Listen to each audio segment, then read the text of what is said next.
continue to study physics for a very long time, but then you're still finding it very difficult to actually solve and answer questions correctly. In this video, I'll be listing out textbooks that you should get so you understand the subject deeply. Let me use myself as a case study. In SS1, the first year that we did, I had the highest alongside someone else. The second test, I didn't really get very well. My score was very low. Then throughout secondary school, my physics score was very terrible. Definitely, that means the first test that we actually did, I was probably just lucky. But then over time, as I was preparing for post-UTME and UTME over the years, I've actually understood physics like way better. So that the last UTME that I actually wrote, which is 2019 UTME, I had 96 over 100 in physics. Physics comes more natural to me, and that was because of some of the textbooks that I actually make use of. And I'll be sharing some of those textbooks with you now. The first textbook that you should definitely get when trying to understand physics very deeply should be New School Physics. In New School Physics, they explain the theoretical aspect. Now in physics, you have the theoretical aspect, and then you have the calculation aspect, and then you have the practical aspect.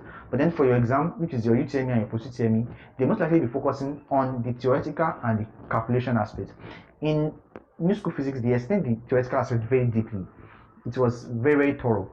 It was when I read New School Physics that I was able to actually even provide explanation to some of the questions after I'm done solving them. I was able to actually understand why the answer is so, and then why the other options are wrong. So make sure you get New School Physics. I always recommend New School Physics for everyone. Another textbook I would recommend is Senior Secondary School Physics by P.N. Okeke. I've not been privileged to actually make use of this textbook myself, but most of my friends that were preparing for UTME and post-UTME together then, they made use of this textbook, and they were actually able to actually answer questions thoroughly, and it actually shows that they actually understand it.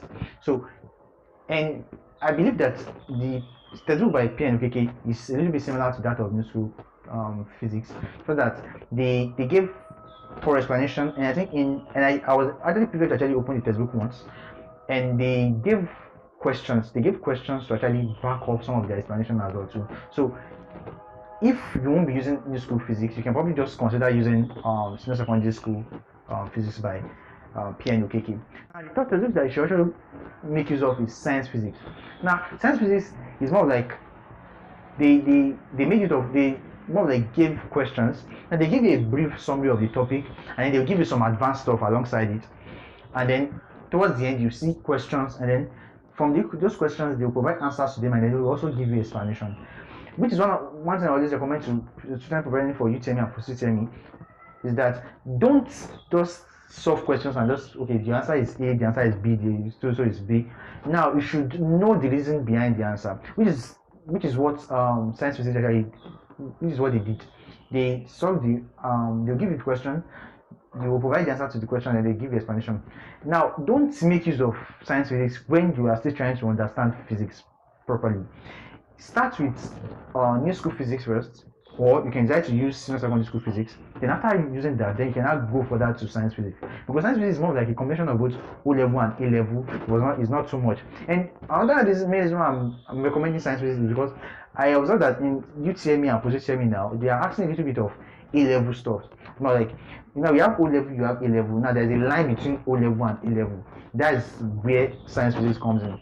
So I remember during my time they asked something about the angle that a meniscus, like when you pour liquid in a test tube, to either form a concave meniscus or a convex meniscus. So they ask for the angle for when you add water to the to the meniscus, and when you add something like mercury.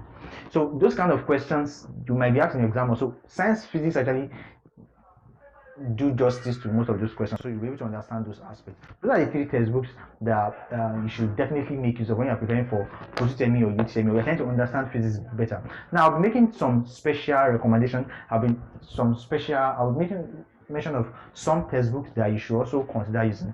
Now, one of them is Lamlat Physics. Now, from Lamlat Physics is more like a summary. I think generally the Lamlat series generally are just summary, except for Lamlat Chemistry that adds a lot of very advanced organic chemistry in it. But generally, Lamlat Physics are basically a summary. So if you're trying to, after reading your New School Physics,